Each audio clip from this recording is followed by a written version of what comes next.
Brown Reynolds on advancing in the race for Georgia Secretary of State. We also congratulate Lucy McBeth, Nikema Williams, Amanda Howell, and Jasmine Clark on advancing in their respective congressional contests, along with many black women across Georgia who stepped forward to lead with courage, vision, and purpose. I know we're in Illinois, but Georgia did good, so I thought we would talk about it. For years, Killer Mike has been outspoken about economic empowerment, black ownership, and the widening wealth gap in Atlanta. Now, the rapper, activist, and entrepreneur is putting those ideas into practice through a new housing initiative focused on helping families move from renting to owning. This week, Bridge Tower and Blackman Real Estate announced the launch of Build to Ownership, B2O, a joint venture that will create lease-to-own housing opportunities across Metro Atlanta.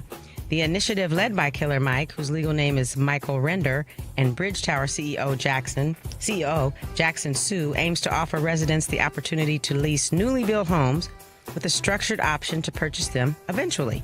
The move is the latest example of Killer Mike expanding his footprint beyond music and into community-centered business ventures. And a new Sinners Haunted House attraction will debut August 28th at Universal Studios Orlando Resort and September 3rd at Universal Studios Hollywood as part of the annual Halloween Horror Nights event. I know it's early, I know. The experience is based on Ryan Coogler's horror film. Universal said guests entering... I said, I know it's early. It's opening in August. Guests entering the haunted attraction will be transported into the film's juke joint setting where characters including Remnick, Bert, Joan, Sammy, Annie, Perline, and Cornbread will appear throughout the experience. Who are they? Characters in the movie. Oh my God. And visitors will also encounter the film's vampires as they move through scenes inspired directly by the movie.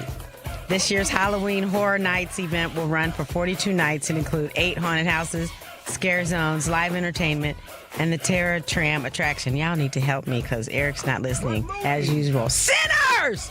Oh, okay. Please visit our webpage, tfmradioshow.com. You can subscribe and follow us on Fanbase, Threads, TikTok, Spoutable, Blue Sky, and Twitter. Also subscribe and follow our YouTube, Instagram, and Facebook channels. I don't know if we're on the air. When we're on the air, you can also listen to a repeat of this show every Tuesday on WARRradio.com, 1520 AM or 103.5 FM, where North Carolina comes to listen, and we will be right back.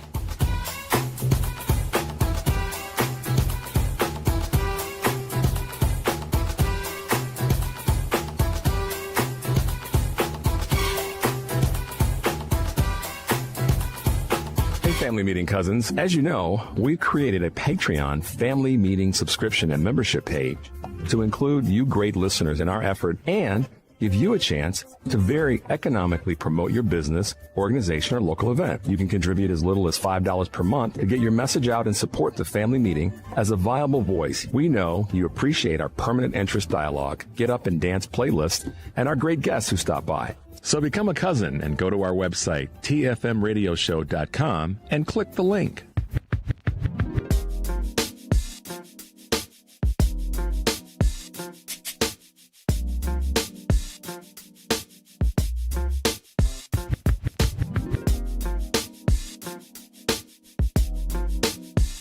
Hi, this is Alex Garza at AGG Consulting. You can visit me at www.aggconsulting.net. I listen to the Family Meeting.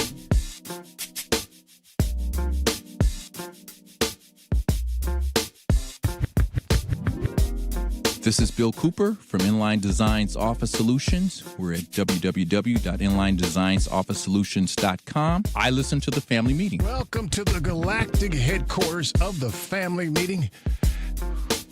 I'm your boy E. Your boy's Michelle's in rare form today, man. I didn't know which movie.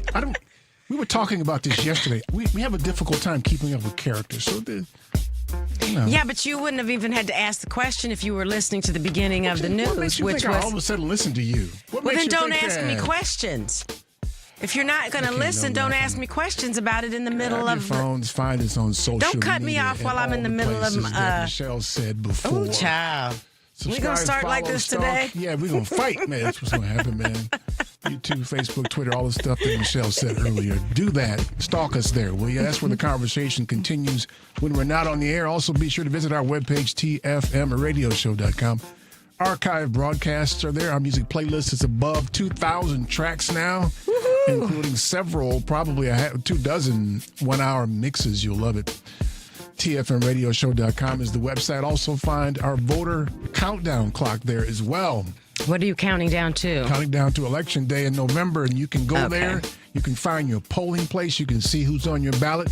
This is no matter where you live. Hit the site today, TFMradioshow.com, and tell your friends. In the space shuttle cockpit, controlling everything, we don't have a name for Matt. We don't have a name for Matt. What does he do, man? What? He's helping us. He's Matt. But he's got such a sweet face. But he's Matt. Yes, he's Matt. Matt with 2 T's. It's 2 T's, right? Okay, is that short for Matthew? Is it Matthew? Yeah, it's Matthew. Right, okay. Okay, so let's call him Matthew. Let's call him Matthew. Matthew. Like the proper name, Matthew. Okay, Matthew. Right, we'll call him Matthew. That's right. Hey, listen, while you're on the website, tfmradioshow.com, make sure you mash the button to become a patron. For as little as $5 a month, you can help us stay on the air if that's what you want, by the way. tfmradioshow.com is the site. Do that for us, will you? The lines fill quickly, and I suspect they will again today. The number is 773-763-9278, 773-763-9278. Michelle, what's you snotty, tired? What's wrong? I'm both. Thank you very much. Why are you surprised I'm not listening to you? I never listen to you. Why is that new? I know. Is that new? Are you new? You're sounding like you are. Are we new today? I think you might be. Just allergies, and I'm just tired. Well, just, trying to figure out what's going on with you, man. Life be lifing, as the kids say. Okay. That's what they do. Okay. Oh my goodness. Hey. So. Wait. How are you? About usual. Thank you for asking. That's funny. I don't get many people asking me that either, so I appreciate that. You're welcome. They do in passing. Hey man, what's going on? Like that kind of stuff. That doesn't count. Really That's not the same. They don't really mean it. It's Memorial Day weekend for everybody. Happy Memorial Day, I suppose. Yeah. The Confederacy was hard at work this week. Mm-hmm. Yeah, that's what they do. And busy trying to subject everybody except white dudes. Everybody needs to be under their thumb. You guys were talking about the NCAA, NAACP, and their call to boycott schools in Confederate states. Calls for athletes. To boycott. I think students should as well. Yeah, for sure. Don't give them your financial aid dollars or anything. Nothing. They get nothing from you. And then the Democrats, the weak-ass Democrats, finally released their autopsy, which was, as CNN reported, they didn't disclose everything. It's 90-something pages, I think, 92 pages or so. And they released it. Did you see it? You saw it at all? Did you get a chance to look at it at all? No, I heard about it. I heard the story before they released it because there were some rumblings. There were some rumblings about, I don't know what happened to make it start coming up because, you were talking about it months ago. Yeah. And just recently, it started popping up on different podcasts about what a cluster it was and the planning and who they got to do it and execute it and all of this stuff. And that's why the guy didn't release it because he didn't think that the data was valuable or real. And now, so he should have just, I don't know, maybe not released it at all. Done it in the beginning or not at all. Because now it's worse. Yeah, at least he should have gone back to the author and tried to clean it up and go ahead and release it. But to allow all this conjecture to go on for all this time is just typical Democratic stupidity. This is how they roll. This is why they lose to imbeciles. Well, that in leadership elections. needs to go. That guy probably should go. His time should be up. We haven't had a good one since like Ron Brown. Ron Brown was the last one. Yep, for real. Who really did the damn thing. Mm-hmm. He cared. Yeah. These cats are just holding positions. Agreed. And I got a big problem with DNC for many different reasons, not the least of which is because they rarely hire any black consultants. It's a whole bunch, an army of white consultants that they hire when their base constituency is black people. And they can't seem to hire black consultants. And when they do, they don't pay the market rate. I did begin looking at the autopsy. A couple of things stood out to me. They've got notes. The DNC put notes on it. Like, this ain't right. This ain't true. It's like, so several times throughout the report, they say, well, there's no, what was the term they used? I'm going to look it up here. The term they use is no source material or data provide. They keep saying that. Was it a survey? Was it, I mean, how did they gather the information? I don't know, but see, what they do is like, here's another note here. They say numbers appear inaccurate based on public data. That's equally as confusing. If their numbers are wrong and they don't have the data, and you say it's inaccurate based on public data, what data? Why don't you answer what data there should be? Why don't you correct that? Do you have the question? Do you have the access to what question they were responding to with that? There wasn't a question here. They do it several times throughout the 92-page report, but this particular one was talking about the Senate, and they said that 270,000 plus votes across 4 states decided the presidency in the last presidential election. And there was the DNC's response to that is numbers appear inaccurate based on public data. Well, I don't know what the actual numbers are, but you got 2 sets of numbers here, and both parties are asserting different numbers. If you don't think this is right, correct it. They didn't take the chance to do that. They just said it was wrong. So there was a statement, and then there was something saying it was wrong, and then there wasn't the truth. Is what you're saying. The true column was not there. In some instances, it appeared they tried to. In other instances, they didn't even try to. They just said it's wrong. Oh. And usually they said it was wrong because it made them look bad, and they just didn't want to point to the actual data, which could have been worse. What stood out to me is in this autopsy, there was no meaningful, and I'm right on the verge of saying not at all, mention of the core constituency of the DNC and how the DNC should consider organizing around that core constituency. It is, I mean, what the hell are y'all doing? I mean, one of those white consultants did this for you? You paid them money for this? I can't imagine how much they paid these people for this. I'm not gonna, because my limited understanding is that, there was a person that was paid, but it wasn't like a consulting firm. It was like a friend of a friend of a friend kind of thing, but I could be wrong, so don't listen to me. Yeah, well, I don't know either. I don't know who knows. Somebody might know out here. If you do, 773-763-9278. The main message seemed to be, and again, I haven't read it. I've been perusing it and kind of looking at the headlines. I'm going to get through it, so I don't want you guys to think I'm out here asserting something about it without having read it. I'm not. I'm just pointing out things that I happen to run across that I'm going to dig in deeper on. Okay, is that fair? That's intellectual, right? Mm-hmm. The main message seems to be voters are upset. Duh. Well, I hope you didn't pay nobody a lot of money to tell you that. Just walk out the door. It did. I saw it allude to the fact that the DNC underinvested in state parties. Didn't take the time to make a major investment in the state parties. It says that the DNC lost touch with a lot of voters.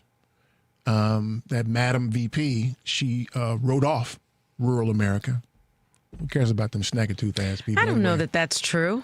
I don't think that that's true at all. Yeah, but who knows? Right? Who knows? I mean, you could go back and look at places that she went. She was in rural America. Okay, but I don't know how you measure writing off. That doesn't seem like a. What does write off mean? You're not doing it. Oh, no, that's not what it means. I think that it means she didn't put much. It could mean a couple of different things, right? I think that could be supported by data here, and I'll find out when I look at it. Maybe she did visit some, but not all. Maybe she visited rural areas. She didn't visit all urban areas either. You can't. That's my point, Michelle. My point is that how do you assert that in here? Okay. Without data supporting. So, and I haven't looked at all the data, so it may be in here. And she can't be everywhere. Correct. So, there's that. They did talk to Biden waiting too damn late to get out. That wasn't the issue. I think, I think he should have stayed in. If he was going to get out, he should have not gotten in. But, He should have stayed. That whole process was all messed up. So that's a duh moment because that was all messed up. They admitted that the DNC didn't attack enough. There was absolutely not one instance of a mention of Gaza or the terrorist state of Israel. Nothing in here. And what that meant to the voters. No mention of police reform. They avoided any discussion in explaining the outcome. They avoided any explanation of racism or misogyny. Didn't touch that at all. That had nothing to do with it. What are they looking at exactly? What were they looking at exactly? I don't know. Haven't finished reading.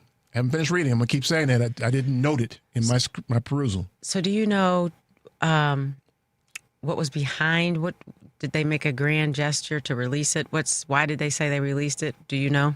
Do you remember? So it came with an apology letter from the dude from the DNC who said he didn't mean to cause all this fuss and, it wasn't a big deal. And all that. And it's like, yeah, well, dude, So pressure got him to do it. I suppose. I mean, people wouldn't leave him alone, I suppose, about it. Because recently Kamala came out and said, you need to let it go. Let it out. I kind of missed all that. Well, take a look at it when you get a chance. It's lengthy. It's lengthy. It's real unnecessarily wordy, it appears, too. It's like you said the same thing over and over in the same paragraph just to make it lengthy, I suppose. I heard a guy on social media say that because there was a lot of talk in there about messaging and the DNC's inability to effectively message. And I heard a dude on social media say, and I'm paraphrasing, that if your answer to your core problem, which was affordability, it was economics, it was any number of things, is we need better messaging. That's an exercise in transforming pain into consultant language. Memes. Yeah, the sound clips. It's it's not really accountability. It's kind of deodorant that you put you funky and you put deodorant on you. You're still funky. Correct. So I don't want to deep dive because I haven't read it completely. I just started perusing it actually this morning. So I'm a busy man. I'm doing things, But I'll try to on this. But it's going to be partially a day off tomorrow. Take a look at it, and maybe we'll talk about it in more depth. And if y'all got comments or whatever, feel free. 773-763-9278. The thing that's most important to me, though, I guess, because you guys were in here talking when I was thinking, and we listened to it on the radio on the way driving up here today, so I couldn't push it out of my head to figure out how we would do this today. Yeah, we figured this out on the fly, y'all. So, yeah, 2 hours of what? What? And we don't have Adrian here to ask you when he walks in the door. What are we talking about today? Sidebar. The guy used to run sales for the station. When I told him, he said, well, what are you guys going to do? What's your subject? I don't know. He said, you can't do that. Yes, you can. And here we are 10 years later doing that. Pretty much, yep. The University of Mississippi, Ole Miss, as they call it. Ole Miss, O-L-E, Miss, as they call it. Their literal mascot is a damn rebel, a Confederate soldier. Their literal mascot is a Confederate soldier. Why in the hell would anybody of color whose ancestors would have been enslaved prior to the Civil War, why in the hell would any person of color go to Ole Miss and walk around saying that I'm a rebel? I went to Howard. I'm a bison. Ain't no damn way I'm saying I'm a rebel. Well, what's the movie with Sandra Bullock? Isn't that the school they were talking about when they adopted the black kid, and that's where he went? Another movie reference. Of course, it's my life. Yeah. Don't know what you're talking about. Okay. So the NAACP is pushing for judgment. I did a little bit of judgment, yeah. The NAACP is pushing for a boycott SEC schools, as they say, but I'm expanding it in my mind to include all the Confederate States schools. There's no way. It just doesn't make any sense for a black kid to allow these Confederate schools, schools in Confederate States, I should say it the right way now, to profit from their physical and athletic prowess. There's no way. And what I've heard as a retort to that is, well, these guys are just kids. You shouldn't put this on the kids. Anybody ever heard of the Student Nonviolent Coordinating Committee? A good deal of the change, a good deal of the push for this country to get closer to its stated ideals has been pushed by children. So yeah, it should be the kids. Let's talk. I got a different perspective because of the thing I do on the side. So we'll talk about that when we get back. The number is 773-763-9278. Stay tuned for more of the Family Meeting. Cause ain't nothing better than the shit I got. Make it jump off the roof, it's rooftop. I put the hip and hop in the don't and stop in the clip and clock. Then I rock box your block. My hypothesis on this is you better come to terms with my vocabulary quick or get this. My brain bleeds mental complex feeds. Bring it on, kid, I got exactly what you need. This is Paul Mark Wallace, president of InSync Consulting Services. Our website is www.insynccs.com. Keep listening to your family meeting. I said the beats like that sometimes, cause I can't control the rhyme. I keep it wiggy, wiggy, wiggy, wiggy. We keep it wiggy, wiggy, wiggy, wiggy. Cause it be wiggy, wiggy, wiggy, wiggy. And it be wiggy, wiggy, wiggy, wiggy. The law office of Darnell Lyles is ready to help you. Whether it's personal injury, criminal, DUI, and OWI, nursing home, product liability, it doesn't matter. Call 219-939-9LAW. That's 219-939-9529. That's right. When you're driving and get into a wreck. You better call Darnell. Had a few drinks too many? A cop hits you with a DUI or OWI? Think you better call Darnell. Arrested and facing criminal charges, misdemeanor or felony? I think you better call Darnell. Purchase a product that causes you or a loved one harm? I think you better call Darnell. When your loved one is neglected and abused in a nursing home? I think you better call Darnell. That's right, you better call Attorney Darnell Lyles and get represented right. And the first consultation is free. Yes, free. So call right now. 219-939-9LAW. That's 219-939-9529. Attorney Darnell Lyles. Darnell Lyles. Calling all valued members of the American Veterinary Medical Association, or AVMA. Your future retirement goals can be achieved. Introducing the AVMA Retirement Plan. Tailored to meet the distinct needs of veterinarians with streamlined administration and reduced burdens.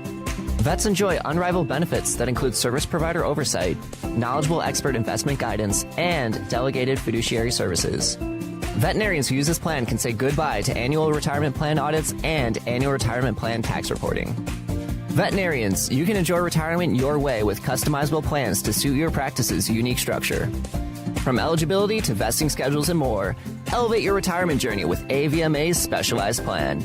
Learn more by sending an email to polaris@polarisadvice.com. Secure your veterinary legacy starting today. Email us at polaris@polarisadvice.com.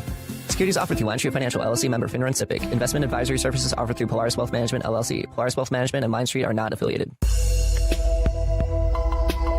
Hey Chicago, are you always on the go? Take the new Shy 311 app with you to find the information that you need, submit non-emergency city service requests, and much more. Download the new Shy 311 app, built with Chicagoans for Chicagoans. That's Shy 311 on the App Store or Google Play, or check it out online at 311.chicago.gov. Stay informed with Shy 311. It's your gateway to Chicago services.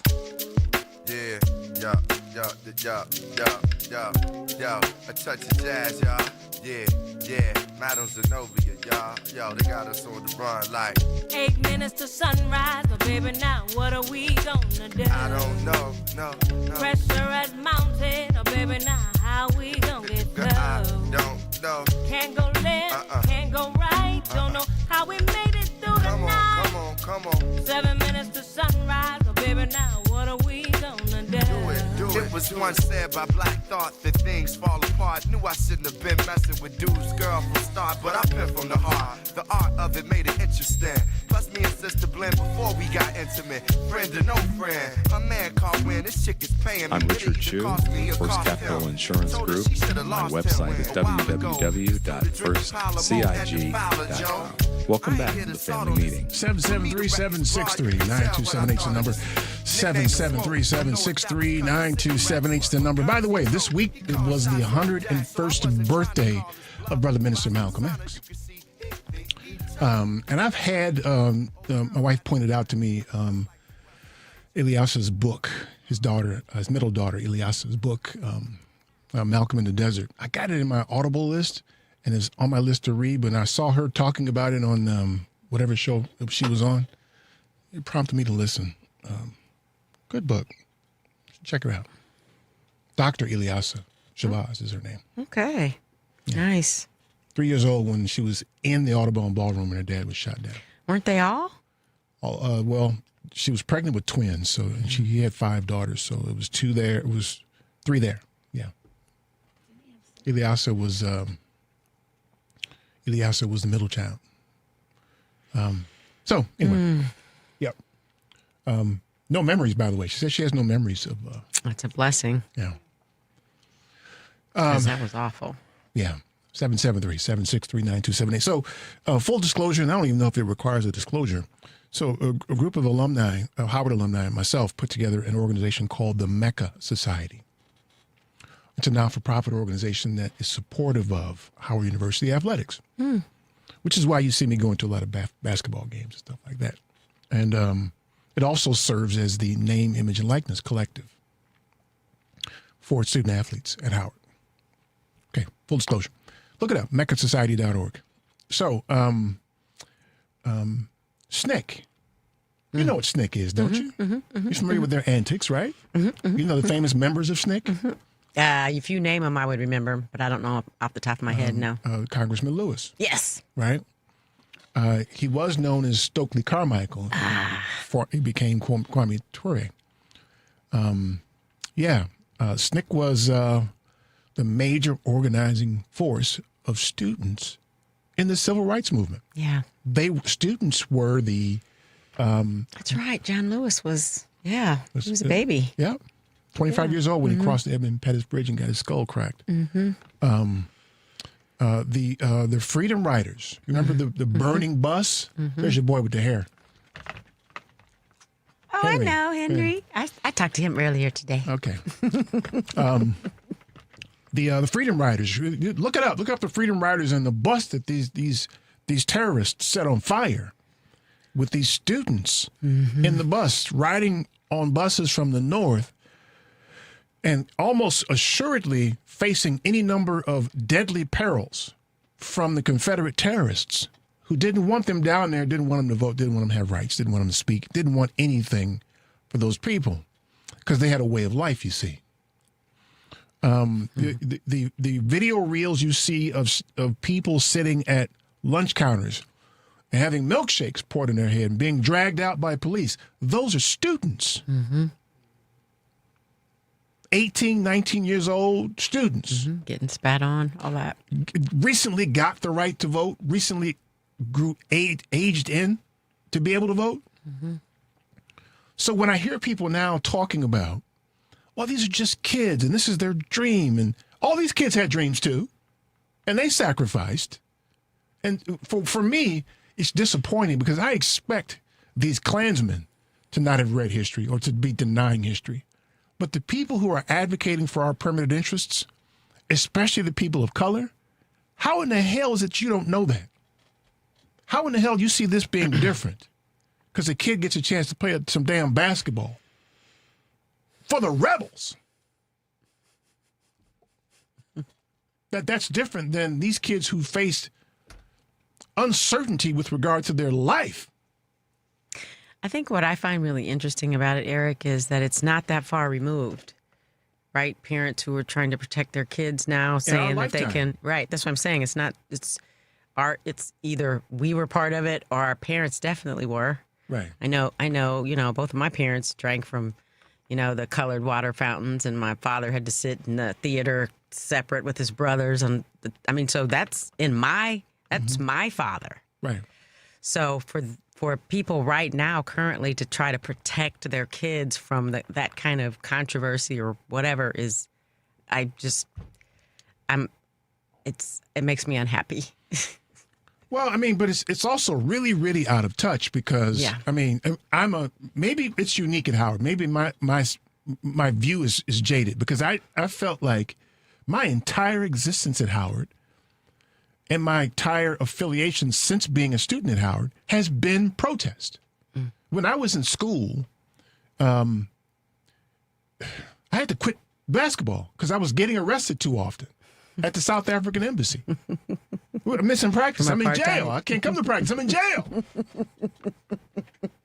That's all we do is protest. Look it up, man. And maybe it's unique to Howard, but I don't think it is. And I know in 1968, I know in 1988, the students at Howard took over the administration building because they didn't like what was going on with the university. They walked the president out the door, chained the doors behind him, and said, "You're going to change this or we stand here." That's what's going to happen. They did it again in the last 10 years or so. They took over the A building. Don't nobody at Howard play like that. And I don't suspect many of the schools, the HBCUs especially, play that game. It's always been young people, the students especially, college students, who've been the core constituency of protest, the insistence on change. Mm-hmm. They've always been the person. So now you got a little funky-ass athlete who wants to play some basketball? First off, can he read? Can he read? Tell me that first, right? What kind of degrees he studying for? They don't necessarily care. I heard a story of a kid coming out of, I'm not going to say the school because I don't want to try to narrow it down so you can figure out who it is, but there was a kid that I read about who was trying to transfer to a school from another school, and he couldn't transfer. This kid was a basketball player. He happened to be 7 feet tall. That narrows it down. I know there's so many people 7 feet tall in the world, but he happened to be 7 feet tall, and he couldn't transfer because the classes they had him taking at the school he was at were not transferable. They're remedial. Yes. Mm-hmm. So they're basically using this kid for his body.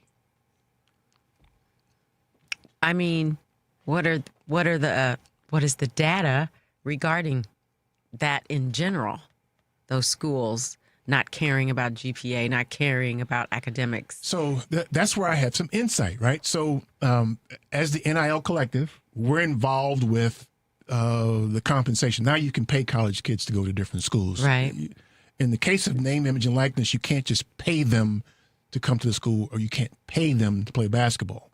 You can pay them to have autograph sessions, to do not-for-profit visits, to do any number of things. It has to be quid pro quo. You're paying them to do something, but it can't be to come to the school or play basketball. Okay? Mm-hmm. So that's what we do. We raise the money and all of ours is social justice projects. We pay the kids to engage in social justice projects. Okay? So, what was your question? I forgot. Me too.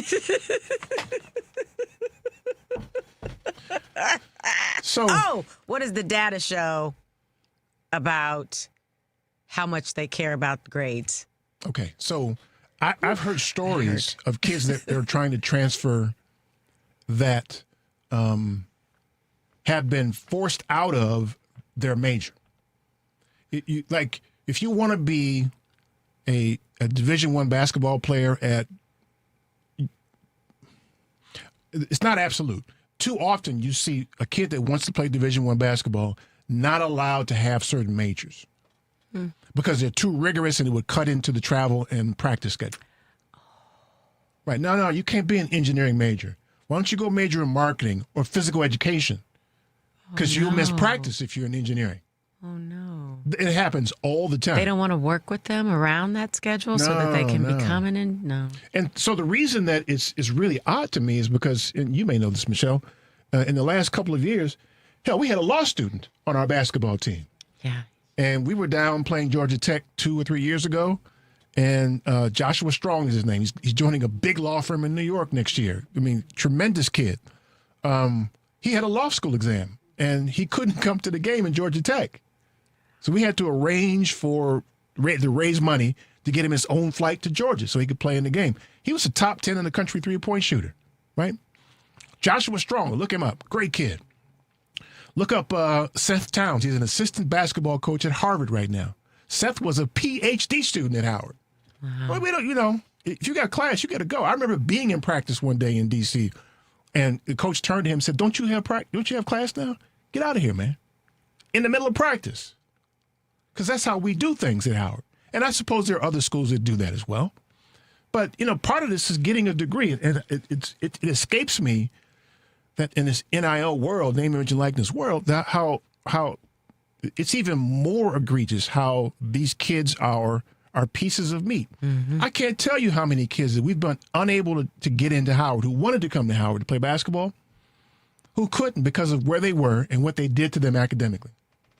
Because you can't, and Howard's already stingy with his transfer credits anyway, but you can't be a sophomore, you can't have finished your sophomore year and then transfer, and because enough credits won't transfer that you stay a sophomore. You have to be a junior when you transfer. Yeah. So if you don't have classes that transfer, you can't transfer. Yeah. Not to us, at least. Now, this kid I was talking transfer, about. You just have to wait another year to play. No, right? but you're always behind because your credits won't transfer. You have to take the right classes that'll transfer. This kid who I was talking about earlier, the 7-foot kid, another school took him.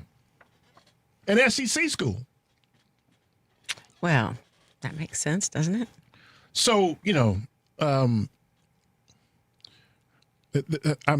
off track with that. My larger point is it's always the kids who are the core of protests, right? I think so.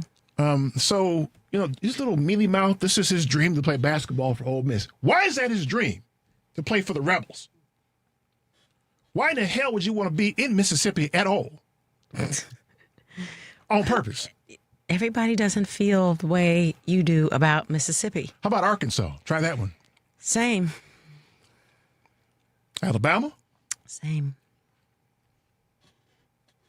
Who told you that was a good idea? Louisiana? What?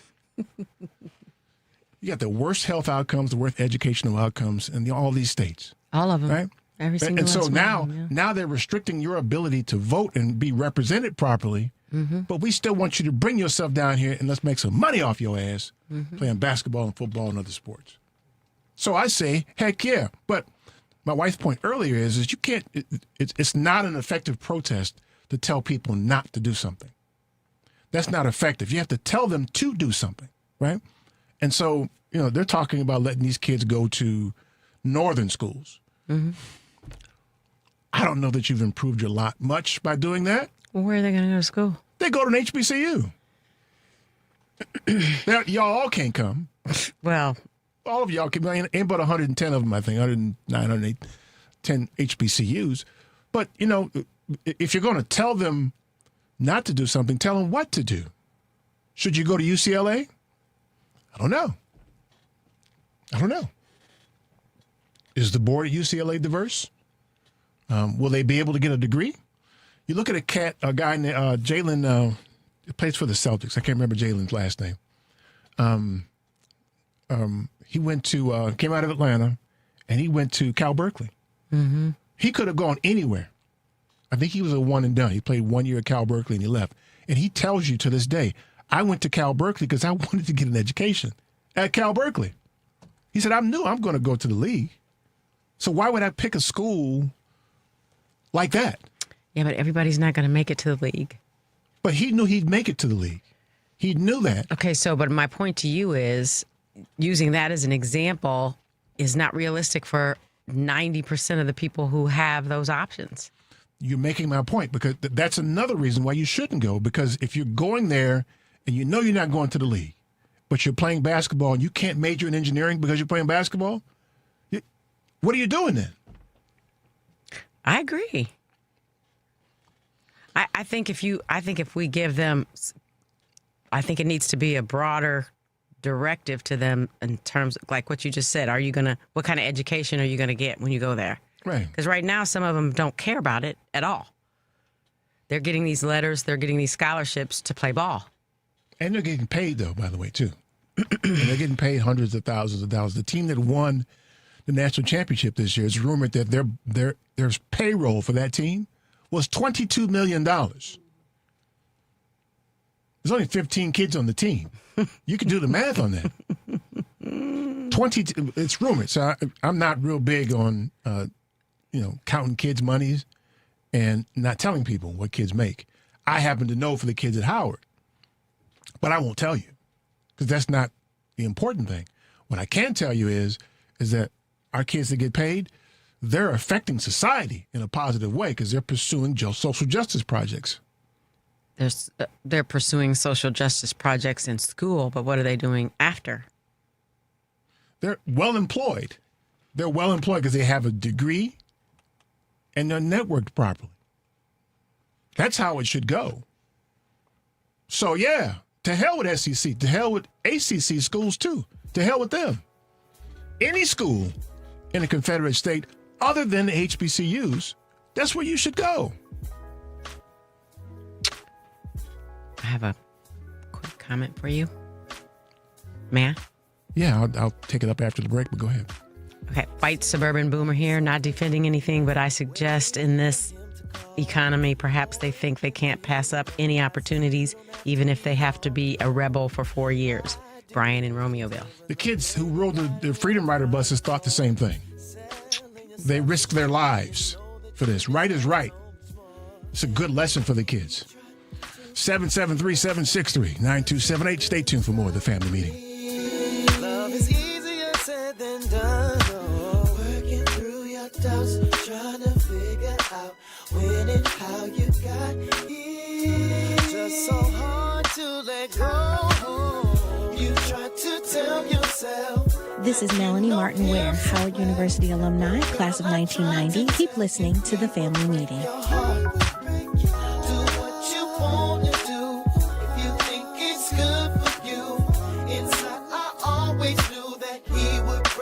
Do you own a business in Illinois? Are you aware of the new retirement plan requirement that could impact your business? Listen up, this is crucial information you don't want to miss. If you're a business with at least 5 employees and have been operating for 2 years or more, Illinois law now mandates that you provide a retirement plan. But don't worry, we've got you covered.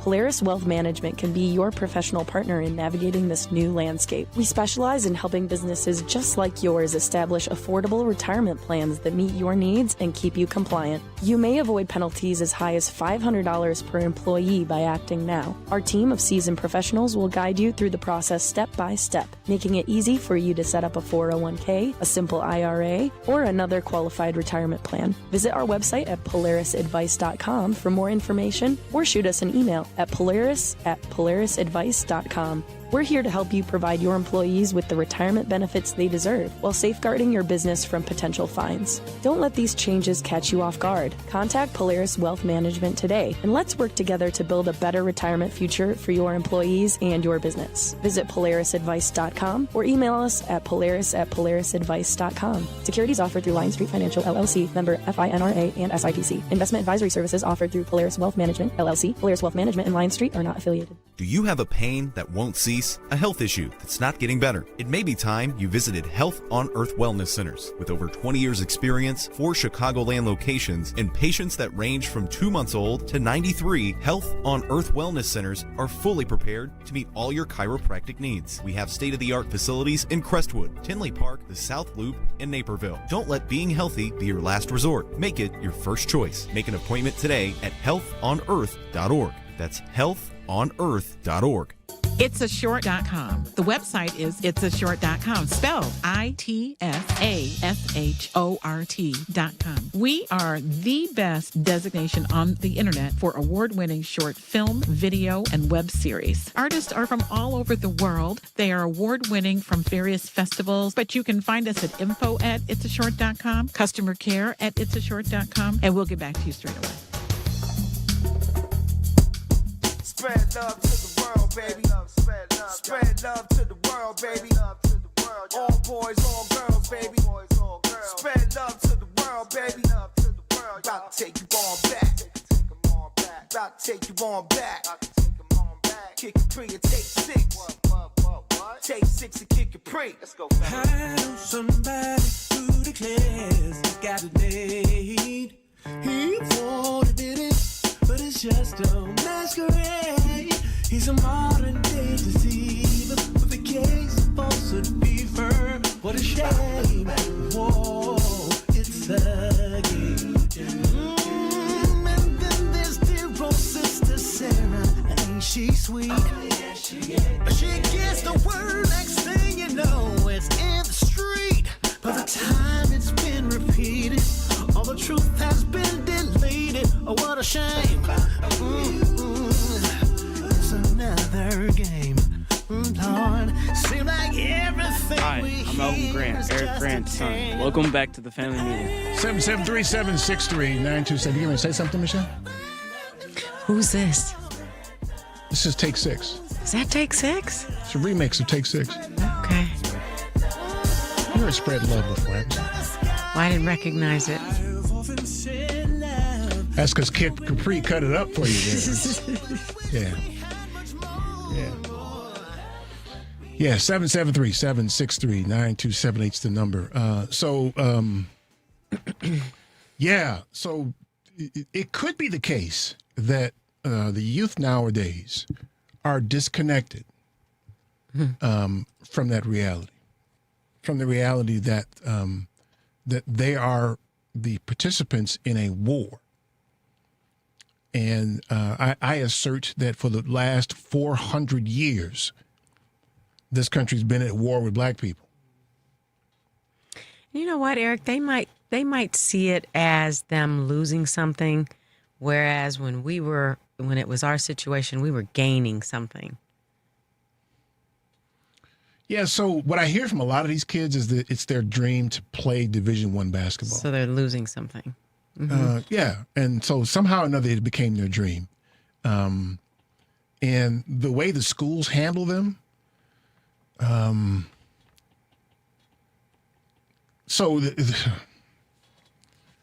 don't want to impugn anybody, but it is like you think it is, right? They aren't, the kids, many of the kids end up getting degrees. They do. But you have to ask them, what's your degree in? Is it in sociology? Is it mechanical engineering? Accounting? Social work? What you'll find is sports marketing, physical education, not all the time, but way too often. It's more than 50%, would you say? I have no idea. I don't have any data. I also know, and I've got friends, one in particular who went to an Ivy League school, and the Ivy League schools are as egregious, by the way. Mm-hmm. Ivy Leagues are different, by the way. They don't give athletic scholarships. They'll give you full grants. So you're there academically. But if you're a basketball or football player, and by the way, Harvard has the most athletic teams of any school in the country. Do you know this? Mm-mm. They got ping pong teams. They got the whole gamut. So in the Ivy League, you don't get athletic scholarships. They don't give out athletic scholarships. So they kind of skirt the system. But a friend of mine went to Cornell. Did very well. About 6'7", played ball there, early 80s. And his Cornell network is worth boobka to him. Mm-hmm. Nothing. You're good for them if you play basketball. Once you're done, all those Ivy League hookups. They don't apply to him? No. Oh, wow. No. That's unfortunate. There's any number of kids that I find to be that way. Grown people who are that way. You know, hell, my wife knows. They call me. My son needs a job. What happened to your Ivy League network, brother? What about them getting them a job? They call me. I got a friend of mine now whose daughter is in school. She didn't choose an HBCU, and she's looking for an internship, right? She's at a big state school. They call me. Can you help my daughter get an internship? What about your little ragged-ass school? Won't they get her a job? And what I see too often is many of the kids who don't go to HBCUs, not all of them, I didn't say all of them, but too many of them graduate and they're back in their parents' house. Well, that's kind of happening to almost everybody now. And in general, it doesn't happen at HBCUs. Okay. I'm just saying it's become a thing. Parents are expecting their kids to come back home now. Okay, how do you know this? What data do you have? I don't have data. It's purely anecdotal. But I have friends with kids. I know, but that's not a thing, Michelle. It could be a thing.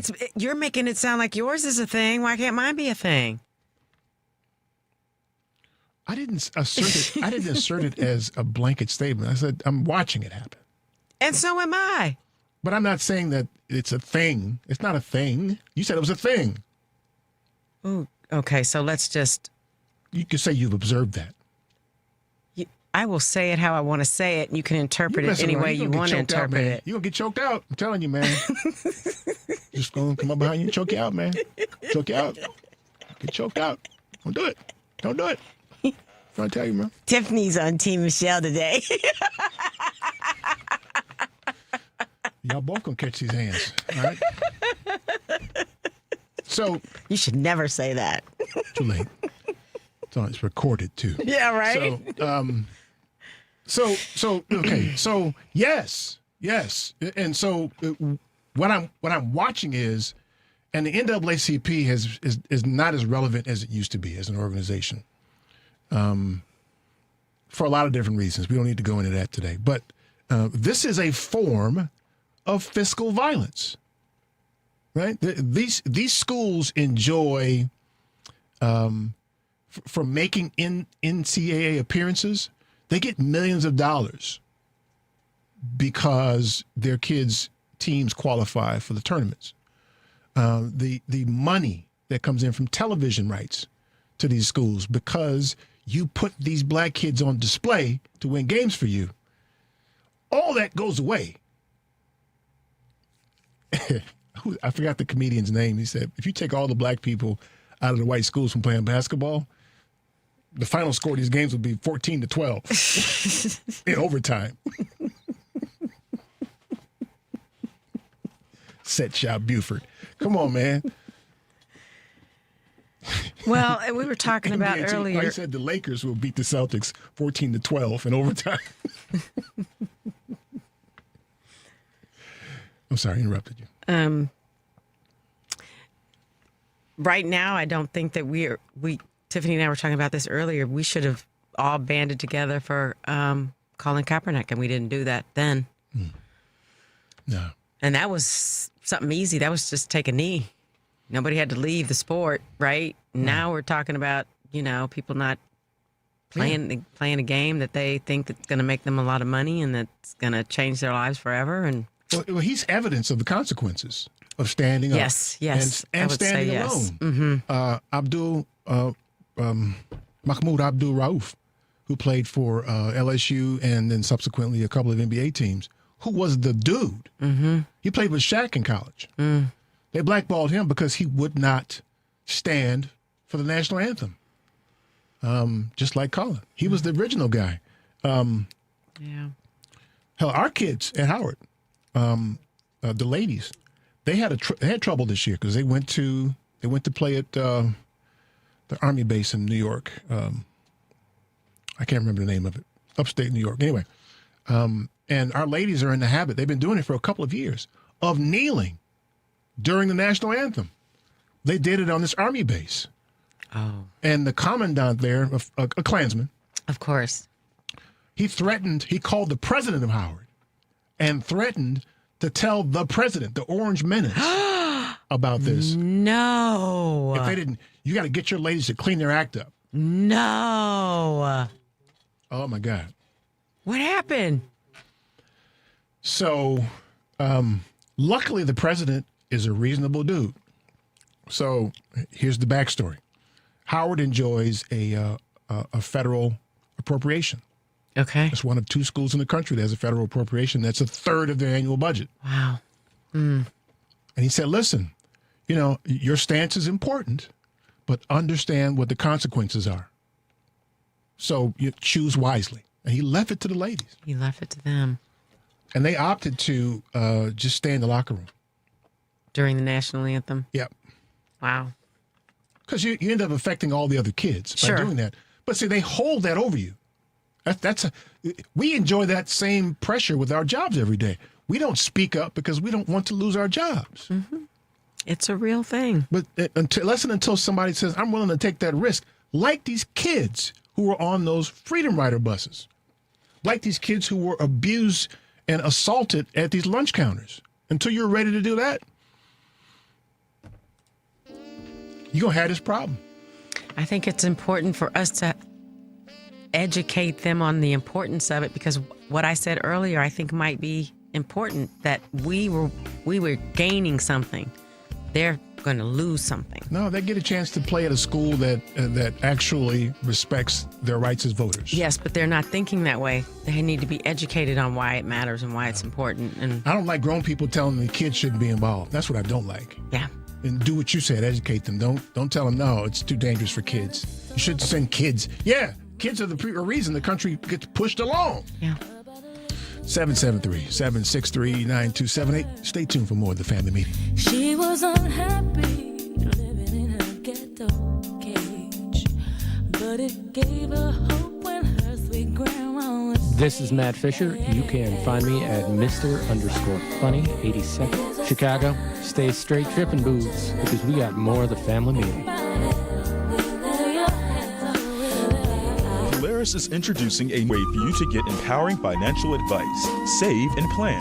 If you are like a lot of people, you'd like to work with a financial planner, but don't know if you earn or have enough to invest. Save and Plan will allow us to work with nearly anyone from young professionals to retirees looking to travel the world. Save and Plan is simple. Just sign up to save on a systematic monthly basis, directly from your account, and gain access to a planner and our planning services. Once you sign up, Polaris gives you a customized financial plan, a real person to speak with, and information to help you make good financial decisions. Your dedicated planner is just an email or phone call away. Save and Plan offers empowering advice for everyone. Visit us at polarisadvice.com. Call us today at 312-951-2606 or email us at polarisadvice.com. That's 312-951-2606 or email us at polarisadvice.com. Save and Plan, empowering advice for everyone. Securities, insurance, and advisory services offered through FSC Securities Corporation. Member FINRA SIPC. Insurance services offered through Polaris Insurance Agency, Inc., which is not affiliated with FSC Securities Corporation.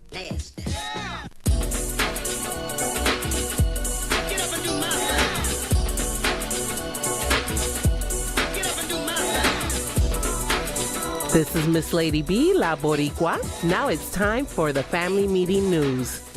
Welcome back. I'm Michelle Peltier, and here's more of what we're following on the Family Meeting. Rapper Common, indie band Beach Bunny, and R&B artist Babyface are among the acts set to headline Taste of Chicago July 8th through 12th in Grant Park, the city of Chicago announced on Thursday. The annual free festival returns to a primetime stretch in the summer after being bumped to September by the NASCAR Chicago Street Race, which is not taking place this year. Reggae artist Original Coffee and Mexican pop star Julieta Venegas are also scheduled to perform during the 5-day festival, featuring 84 food vendors and 20 food trucks. About 38% of the vendors are making their first Taste of Chicago appearance. Yay! A Florida teacher was removed from the classroom and later fired after a video reportedly showed a black baby doll hanging by a cord inside a middle school classroom. The incident took place May 18th at Barrington Middle School in Hillsborough County, Florida. Students stated that the teacher, identified as Karen Savage, Savage, allegedly suspended the doll by its neck from a television using a black cord during class. Officials with Hillsborough County Public Schools confirmed the Florida teacher was initially removed from campus while the district investigated the incident. Superintendent Van Ayers publicly condemned the display. As soon as school administrators were made aware, they took immediate action and referred the matter to the district's Office of Professional Standards. The staff member involved, Ms. Karen Savage, has been removed from the school. That's the least they could do. West Side students are the stars of the latest exhibit at a gallery that's part of an up-and-coming Austin Arts District. Made on the West Side features art from students at 7 West Side public schools that speaks to the students' creativity, passions, and lived experiences growing up in Chicago. The exhibit, which opens Friday at Third City Studio, 5538 West North Avenue, and runs through July 6, is also inspired by longstanding disparities in arts access and Chicago's public schools' representation of West Side students in citywide art showcases. The art in the exhibit was made by students in kindergarten through 8th grade. For more information on Made on the West Side, visit Third City Studios website.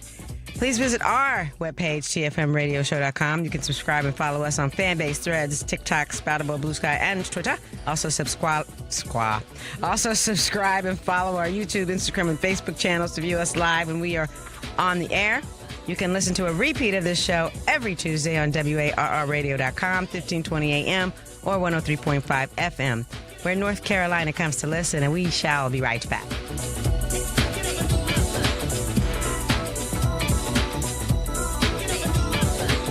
This is Chicago's Progressive Talk, 820 AM, WCPT Willow Springs, and online at WCPT820.com, where facts matter. At Saga Martial Arts, we're dedicated to preserving the traditions of Shorin-ryu Karate. Our dojo is more than a place to learn martial arts. It's a place to build respect, self-discipline, and confidence. Whether you're a beginner or an experienced martial artist, young or old, we offer a supportive environment for you to grow. Join our community. Embrace the rich history of karate and discover your strength both inside and out. Saga Martial Arts, where tradition meets excellence. To book a lesson, give us a call at 312-927-0184 or send us an email at karateinvillapark@gmail.com.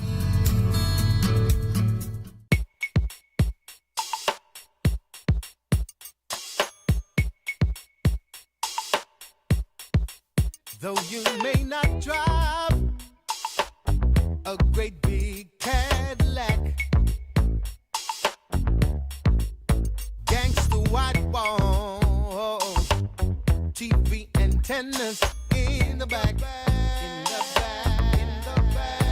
You may not have a car at all, but remember, brothers and sisters, you can still stand tall.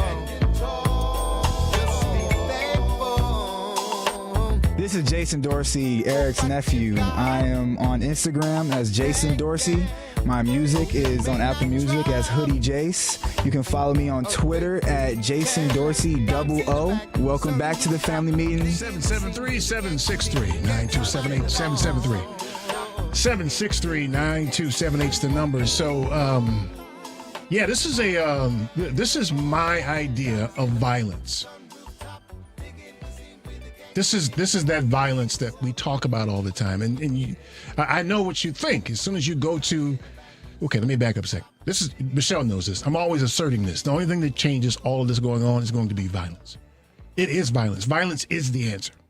But it's not the kind of violence you think it is. It is this kind of violence. It's physical violence. It can be emotional violence. It could be withholding your skills and abilities don't work for companies that are contrary to your core beliefs. That's employment violence, I guess. It's that kind of violence that changes things. And these kids, and it's the kids again, who can change things. Now, we're not quite out of the cycle. Like right now, for instance, the transfer portal for Division I basketball is closed, so you can't enter it anymore. But you can still elect to go to another school if you've already gotten in the portal. You can still choose. But if you haven't, you can't. Is that what you're saying? Right. But you can't not play. Mm. You can just, what do they call it when police officers all of a sudden all call in sick, a blue out, do they call it? Mm-hmm. You can just say, my knee hurts, and not play. They can't snatch your scholarship necessarily. Mm-hmm. Focus on getting the right kind of classes so you can transfer to any school you want to. You can do that. Don't play. And tell them why. Tell them why you're not playing. My knee hurts, and I can't vote here. Yeah. That's not true, though. Let me remind people, you still can vote. They have not taken away your right to vote. They made it harder, but you can still vote. Well, they've changed the way college campus kids vote, too. Right. So they may not be able to vote. They can vote. They may not be able to vote where they think they can vote. Right. Right. So they haven't taken your vote. Don't let them say that either. That's But they're not true trying either. to. Well, okay, but they haven't taken your vote yet. They'd rather you didn't vote. Correct. Absolutely. Correct. They'd rather minimize the impact of your vote. Mm-hmm. But so listen, gerrymandering by itself is a problem. If the Democrats are going to do something, outlaw gerrymander. Right. They won't do it either because they're, Well, they could have had a vote on it years ago and the Republicans wouldn't vote on it. So, now they're... Yeah, but why is it... See, we're going to do this again. Don't do it. Don't. I'm going to do this. So why is it that... Why is it that Republicans can do all these terrible things with such a narrow margin, but Democrats with a larger margin can't seem to get things done? That's rhetorical, right? You're not expecting an answer from me, are you? I'm asking that for people to contemplate, right? Mm-hmm. So there's all kind of excuses. Well, the Republicans won't support it, but they seem to get their garbage done without your support. Yep. But you can't seem to get your good things done without their support. I'm feeling some kind of way about that. Just saying. We should take calls, huh? Sure. Okay, let's go. Alvin's calling from Little Africa. Alvin, what's up, man? Hi, Alvin. Hey, how y'all doing today? We're doing good. We're doing good. Oh, Alvin been drinking again. Hey, I grew up in Mississippi, so I can tell you. It's like stepping back to the future, back to the past, rather. Yeah. Yes. And nothing changed. The little clubs that we had growing up, we had clubs. We had a good time. Like now, they got a couple, but the kids don't know how to act. Yeah, but hold on a second, Alvin. Your parents said that about you, too. They said you don't know how to act. Well, I might not have. Okay. Well, that's a transferable trait. What you're talking about, because every generation does that to the kids. These kids are different. Okay, they don't have this. They don't have that. Every generation has that. Okay. Check this out. I'm at this little club, right? From 6 to 10, it's the old head. And then the youngsters come in, and then I stayed about 10 minutes. That's all I can think. You got guys in a circle dancing, girls in a circle dancing. I'm like, what in the hell is going on with this? How do y'all get together if you dance separate? You know what I'm saying? Yeah, well, they still making babies, so they're getting together somehow. So I ain't worried about that so much. Yeah, they look retarded, though. Oh, there are words. Use the R word. You do. But Alvin, listen, man. I mean, I hear you, man, and I feel the same way. They look stupid. I think their music is stupid too. But when our parents saw us get on the floor and spin around in our head breakdancing, they thought that was stupid. Same age, and I thought it was quite strange. Yeah, I mean, get your ass up off the floor, man. I just washed them clothes. Hey, okay. What y'all want a story from my military time? Or y'all want me to continue on with my son? I got stories for days on him. Hold on a second, man. Okay, is this regarding what we're talking about today? I don't know. Did he say yes? I'm just going off the dome, dang, I forgot what y'all were talking about. Oh my God! What have you been drinking today, man? Alvin, are you drinking today, man? Every day. Okay, there you go. There it is. There it is. So we got drunk ass Adrian and drunk ass Alvin. That's what we got? Yes, sir. Yes, sir. Okay, man. Come on, man. Hey, but look. Hey, I lost my train of thought. That Of course you did. That's what So that booze does to you. Alvin, you know, do you want to? No, Al, straight. Hold on. Let Michelle tighten you up on what we're talking about today. So you No, can I talk wasn't about going to do that. I was just going to say we'll talk to you later. No, I did have a response.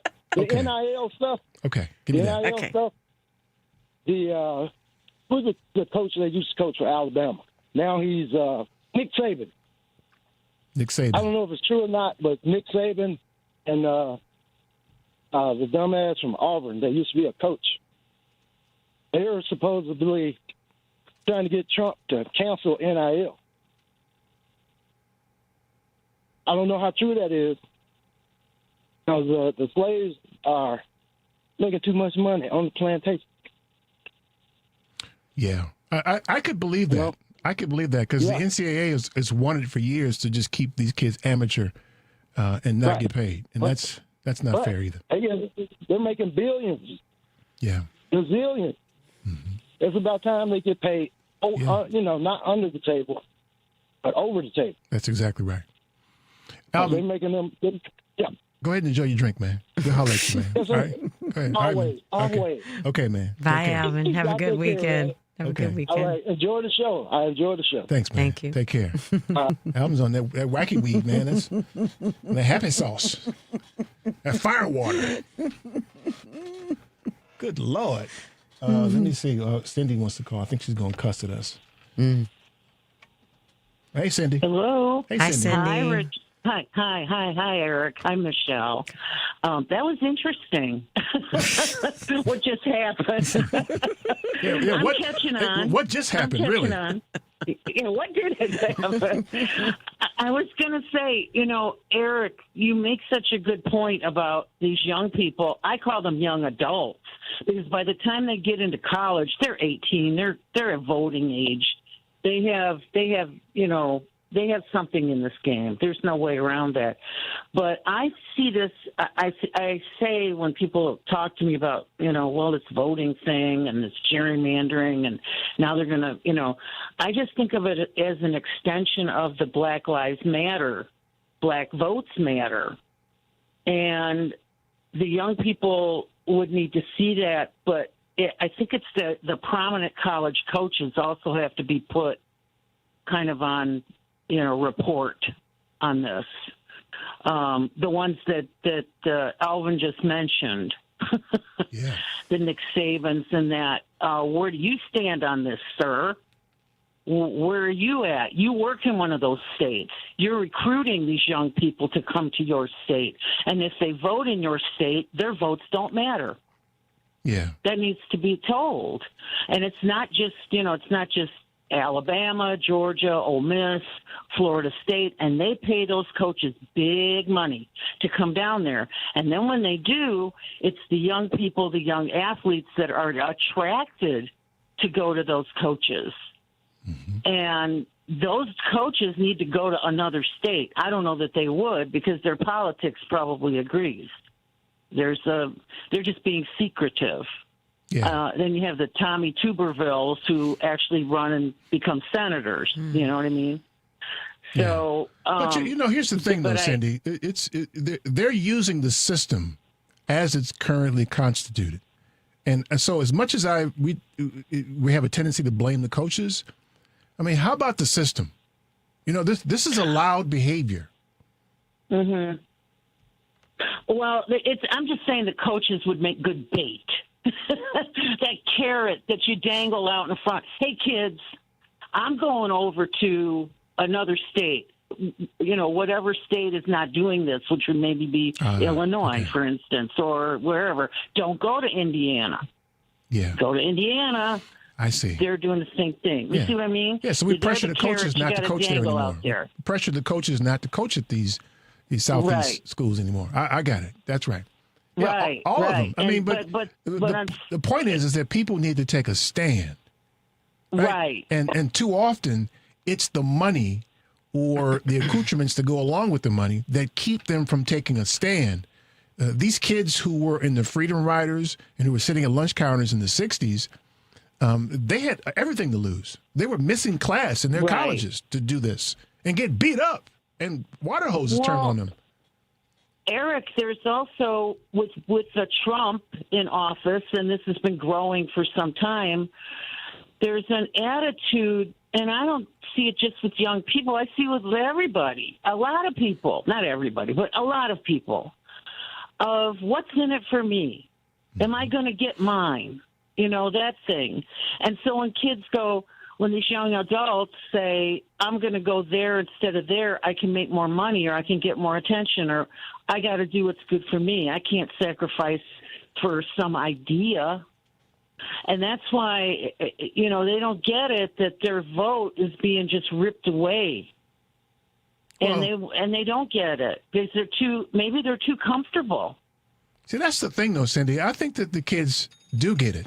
I think we sell these kids short because, again, they're always kind of the core of protests, the kids in that age bracket.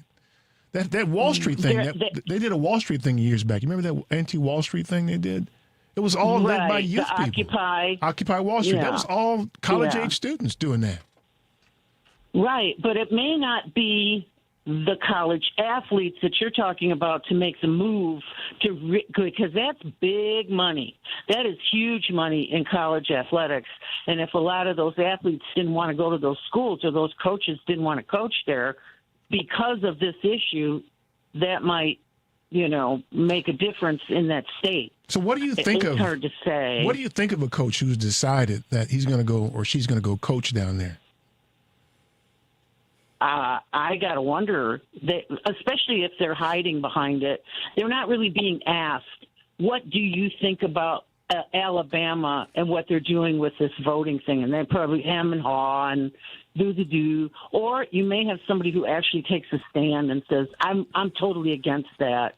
I don't think it's right. But I have a feeling because the state kind of runs the college and the college kind of runs the state, you know, if they make too much, I mean, just like Michelle said, people didn't stand up for Colin Kaepernick, you know, because there was too much big money there. Some people don't have enough backbone right now. I think that's why I equate it with Black Lives Matter, because I noticed that when the Black Lives Matter movement was really rolling along and people were starting to, it was when young white kids, and I mean young, like 10 years old, wearing Black Lives Matter shirts, that's when white people that were in power went bananas. That's not going to happen here. No, we're not letting that happen. So they had to make all of that go away. And it kind of did. Yeah, they're good at that. We don't hear as much. They're painting over the Black Lives Matter boulevards and the crosswalk and all of that in Washington, D.C., all painted over. It's gone. Yeah. So I think this has to be Black Votes Matter.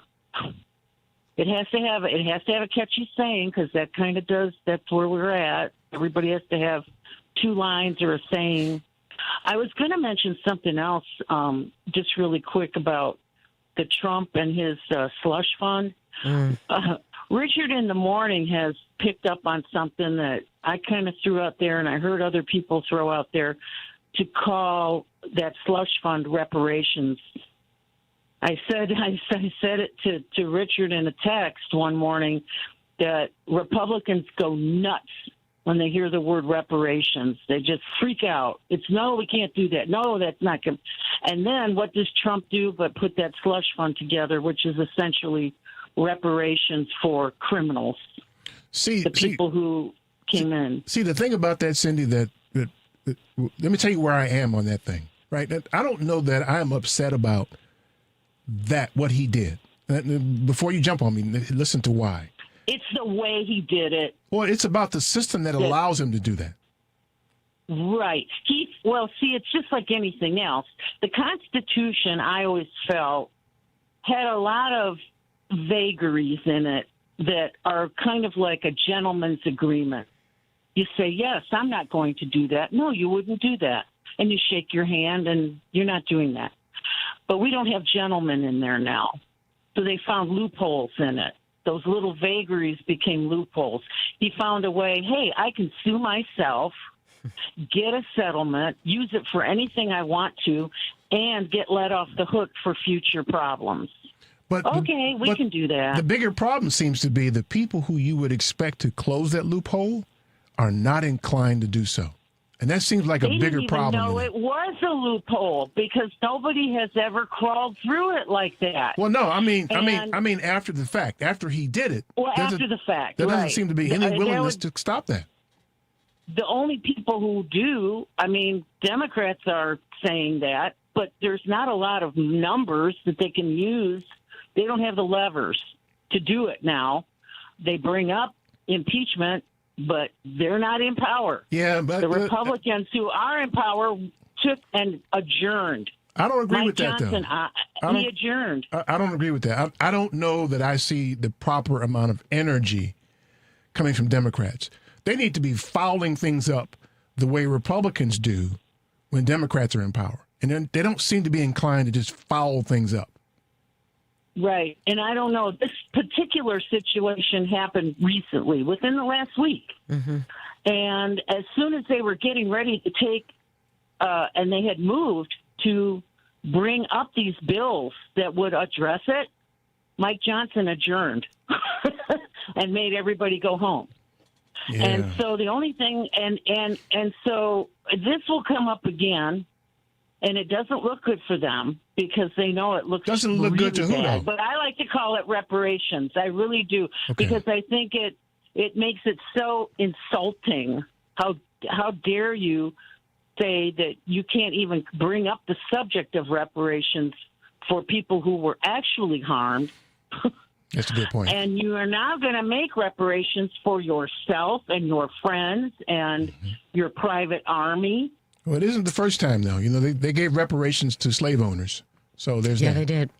I will say, Right, Cindy, but I think it's what you've talked about is taken root, because on most of the podcasts and radio stations, radio shows I listen to with Black hosts, they're calling it reparations too. So you and Good. Richard started a ball rolling, I Good. think. Yeah, let's just elevate that a little bit, into the regular, because they call it a slush fund. That's bad enough. It does hit with people that there's something really yucky about it, and the guy that he's a yucky guy, the moron or the idiot or the what do you call him, Eric? Can't say it on the air. Orange imbecile. Orange imbecile. Orange imbecile. I can't say what I call him on the air, Cindy. I cannot.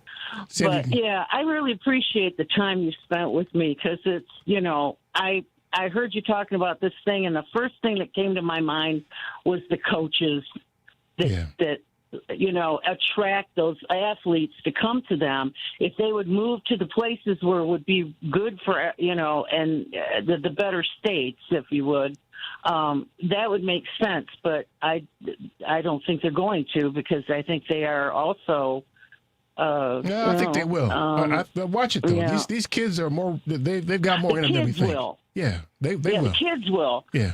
But we'll see how many of these coaches that come off as the All-American, good guys. We're going to see a lot of things. They're going to have to admit to what their real opinion of some things is. They can't hide. Good well, point. thank you. Thank you, Cindy. Thank Take you, care. Cindy. Have a good All right, weekend. Bye-bye. Bye. You too. Thank you. Good old Cindy. Mm-hmm. We like Cindy, don't we? We like Cindy. Yeah. Cindy from the Brady Bunch? I don't think so. Yeah. Yeah.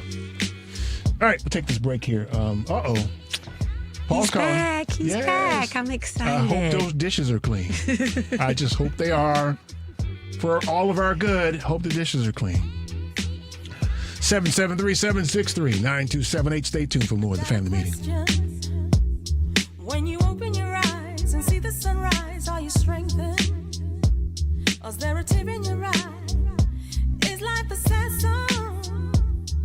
Or a sweet lullaby like the birds in the sky? Is it all wrong? Where has the love gone? Hold on, so I rise. My worries. This is Kamal Murray. Check us out at www.excesstennis.org. Keep listening to the family meeting. Wash away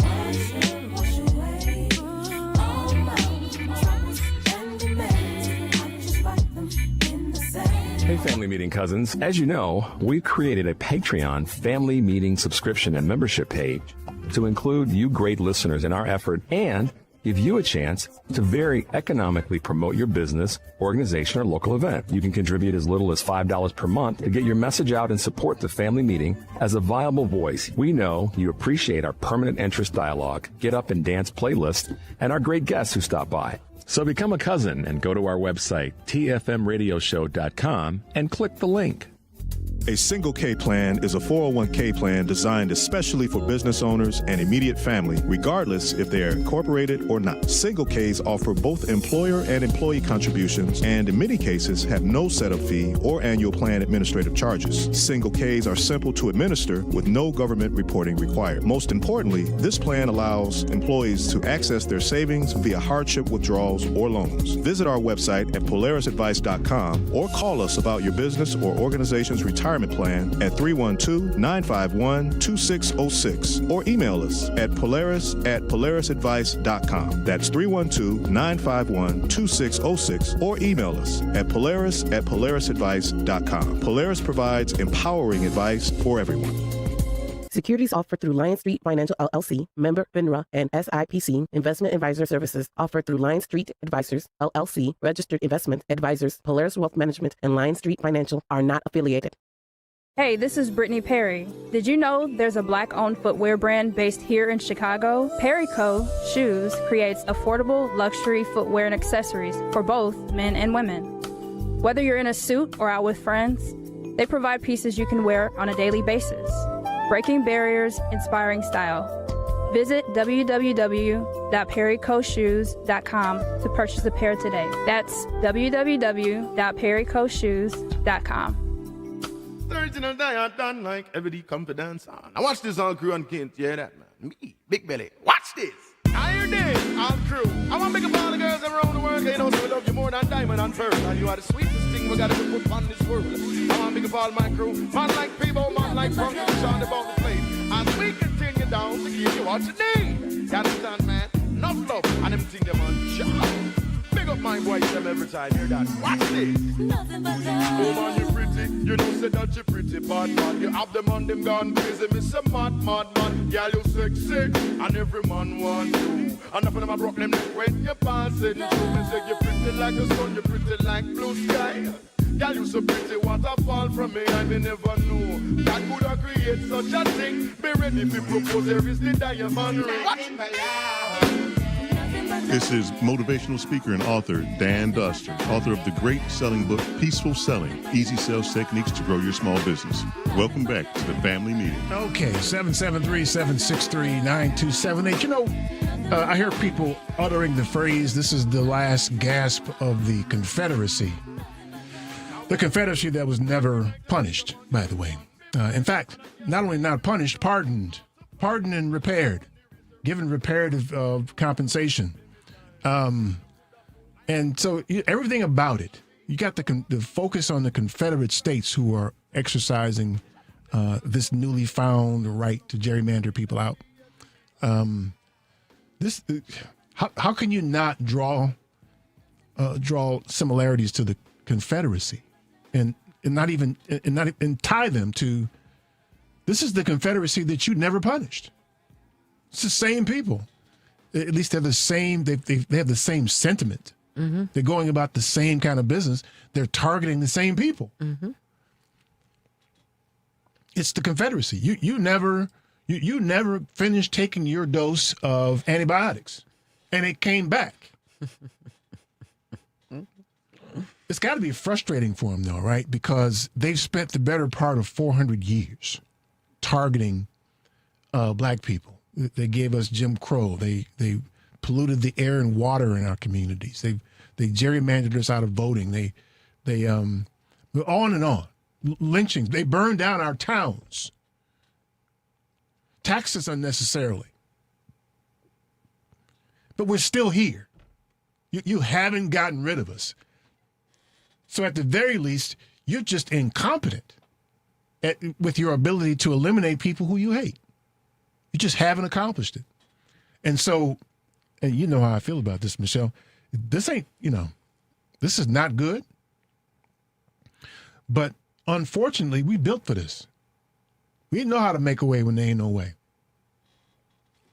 And you haven't taken us down yet. All of your efforts have gone for naught. For nothing. You've punched us with your best punch, and we didn't go down. We're still here. We still thrive. And you live off of our culture, our language. You live off of us. So keep trying if you want. Keep trying. But you are a miserable, you Confederates, you are a miserable failure at this. Well, and I think it's now they're afraid. You know, they don't really want us to. But they should be, though, shouldn't they? I mean, if you keep punching somebody like they have, you've used the power of the state to aim at these people, and they're still here, you should be afraid of us. Yeah, but we're not vengeful like that. No, I don't mean vengeful like we're going to get you, but you should. But that's what they're afraid of. Well, okay, for good reason, right? Because you found a foe for whom you can't defeat. Well, they shouldn't even. Anyway. You can't even bomb us out of existence. You've injected us with all kind of disease and any number of things, and we're still here. Yep. Failures, all of you. and you picked the biggest failure of all, the orange imbecile. You picked the biggest failure of all to try to execute on your plan. It's quite a statement, isn't it? Which part? The part who they picked to be their ambassador. Let's pick the stupid one. No, we don't want all those smart book learning people. We've got a perfectly good imbecile over here that we could use for this. Who's a rapist and a pedophile. Oh, he checks all the boxes. You know, and a poopy pants. Oh, yeah. That's right.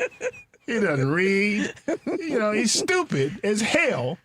That's the guy. That's my guy. Yeah. That's my guy. I feel like if you really think about it.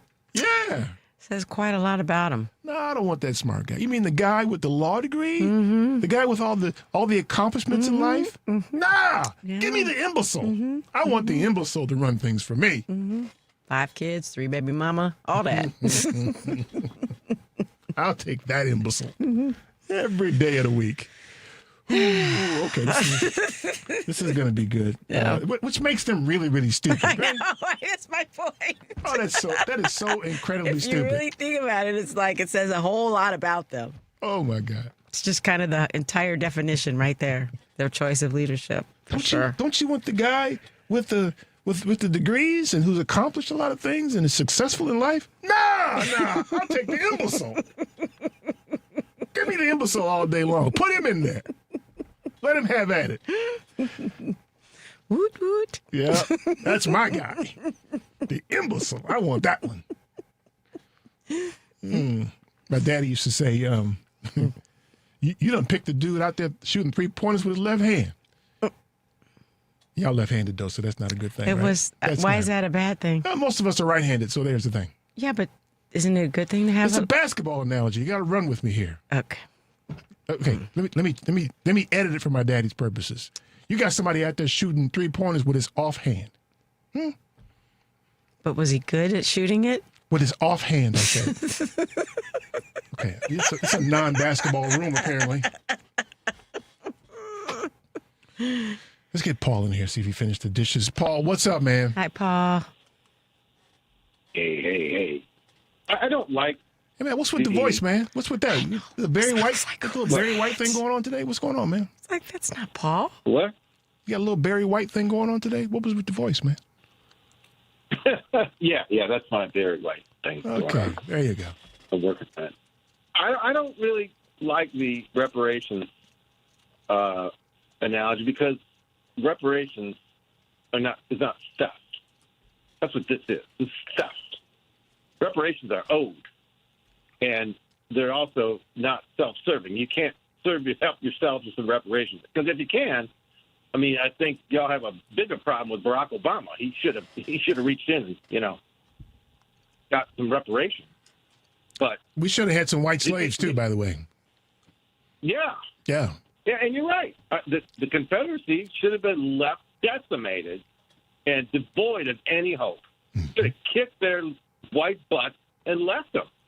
Repair them. As if what? Wait, we repaired them. Since when the country that attacked you get repaired. I mean, and it's always been taught, at least our era, our generation, and I'm a little bit older, but I remember in the fourth grade when we learned about the Civil War, it was kind of which side would you be on? I mean, slavery was, some people said it was bad, some people said it was okay, but it was still being taught as hey, there are good people on both sides. It's like, no. Remember in the 70s, I think up through the 70s, they still had the blue-gray, North-South football game, college football game. Mm-hmm. In the South was playing Dixie and all that. It's like, what? It was like, you look back and go, this was going on up into the 70s? 50 years ago, we were still doing that as if it was, there were good people on both sides. No, it weren't. It was an insurrection, an attack on the United States by 11 states that should have been, they got their butts kicked, and they should have been left that way. Defense of themselves. So, but, it's like, I was listening to Turi Ryder's show earlier, and she has that Professor David Levine, the constitutional law professor, and this is what I focus on. He said about the slush fund, the ripoff, he said it's likely unstoppable at this point. I went, at this point? It just happened last week. It's like, what is this unstoppable? That means it was never stoppable. I mean, I can imagine if this has been dragging on through the courts for months and months and months, and, it looks like it's going to go. No, it's unstoppable at this point after 7 days. Right? Are you kidding me? I mean, but isn't there some truth to that, though? Because it's not really that fund. It is the system that allows for that to happen that we should be going after. That's what I was going to say, Eric. I was going to say, how is a nation of people supposed to believe in a constitution that allows this kind of crap? My point is this, is that the law has to add up at least intuitively. I know law is complicated, and I've studied the Constitution. It's been a study of mine for over 20 years, but I'm about ready to lift this thing up, man, because if it doesn't add up intuitively, then the law is an ass and a fool and a jester. Get rid of it.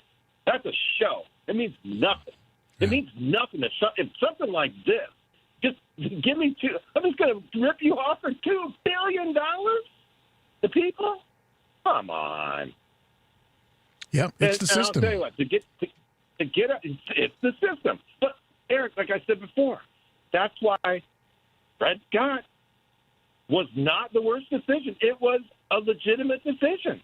Because it's the damn Constitution. Look, Roger Taney might have been a slave owner and a racist, but he was the Chief Justice of the Supreme Court. He knew something about law. He was a capable, expert jurist. What he said was, black people were never intended to be citizens. Is he wrong? He wasn't wrong. That's the way the Constitution was written. Black people were intended to be property.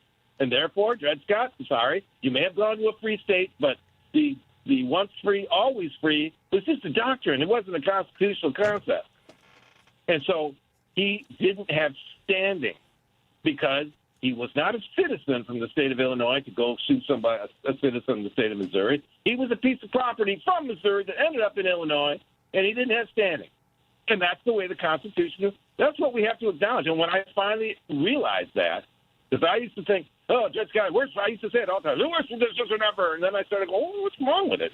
And then I started reading it and going, no, this is what was intended. This is what we have to blame it, put the blame where it belongs, which is on the Constitution, which is the system, is what you're saying. Mm-hmm.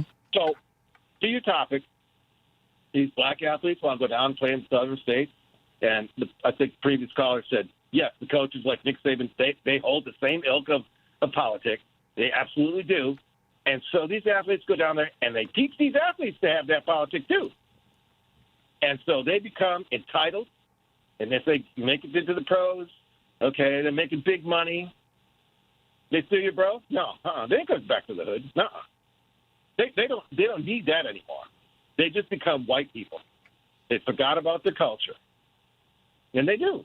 Because they have, they're entitled, and I did everything. I did everything. I did it all myself. I'm just the king, man. I'm so great because I've scored touchdowns and I make lots of money. That they won't think about where they came from, where the people have come from, where the people have been. They don't think about that. They won't. You listen to the way they talk, the way these athletes talk. And here's another thing that somebody, if you ought to ask them, because they really don't care when they're looking at the potential to make all this money about, what do you think about the voting down there? Well, yeah, that's most people say that's not a good thing, but, I can't do anything about that. I can just do my best to play the game, keep my head in the game. It gives you that kind of answer, sports answer. Do the best I can out on the field. You get that. But you ask them, well, what about this? You look at from the era of the NFL, from our era, Eric,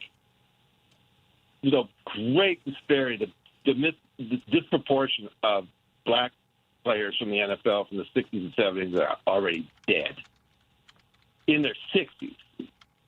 White players, they've lived longer, but the a great disproportion of the black players died young.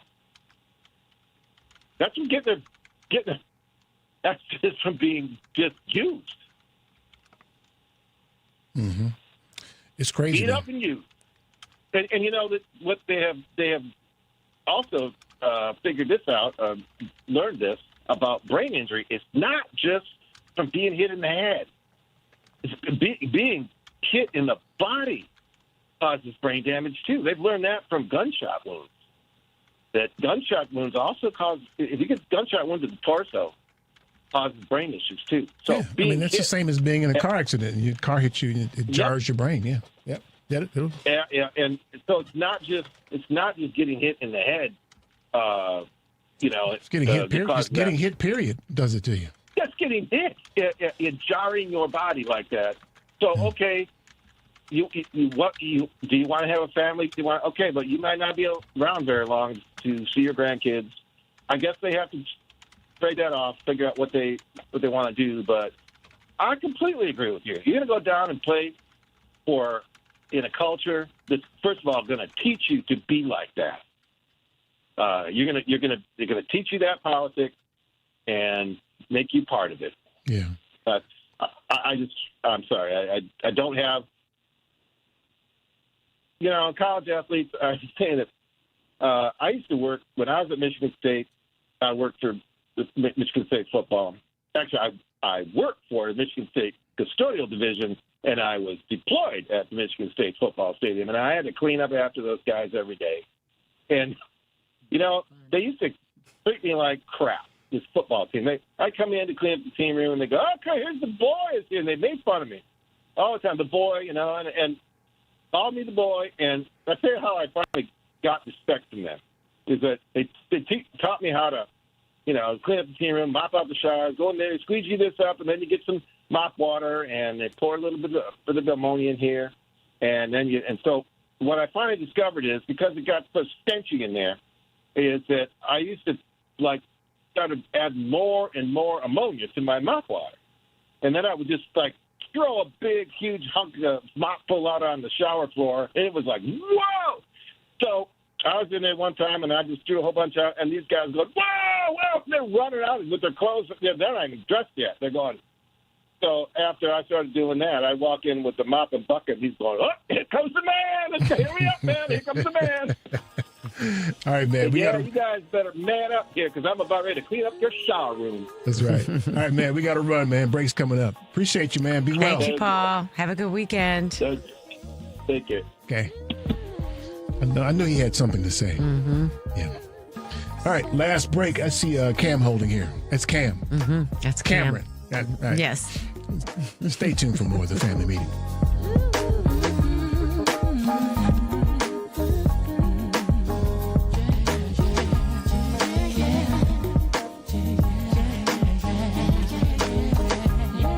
Hi, I'm Chris Boulware, founder of itsashort.com. Keep listening to the family meeting. I've waited all my life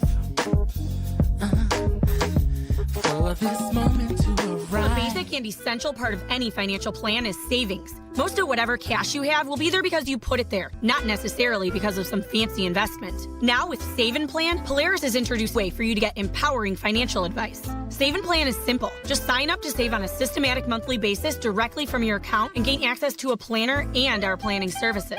Once you sign up to save, Polaris will help you develop a customized financial plan and give you a real person to speak with. Your dedicated planner is just an email or phone call away. Save and Plan offers empowering advice for everyone. Visit us at polarisadvice.com and call us today at 312-951-2606 or email us at polaris@polarisadvice.com. That's 312-951-2606 or email us at polarisadvice.com. Save and Plan, empowering advice for everyone. Securities offered through Lion Street Financial LLC, member FINRA and SIPC. Investment advisor services offered through Lion Street Advisors LLC, registered investment advisors. Polaris Wealth Management and Lion Street Financial are not affiliated.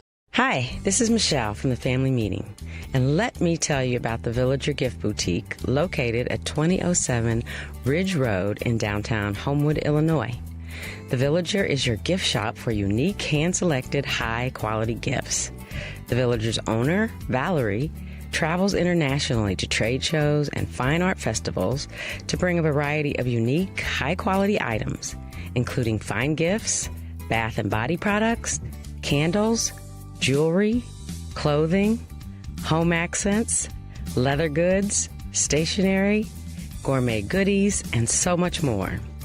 The customer experience is very inviting and ideal for helping you find the perfect gift, especially for those shoppers who are looking for that unique gift for those who are hard to shop for. Oh, and the gift wrapping is complimentary. Shop in person in Homewood, Illinois, or online at thevillagergiftshop.com. That's thevillagergiftshop.com.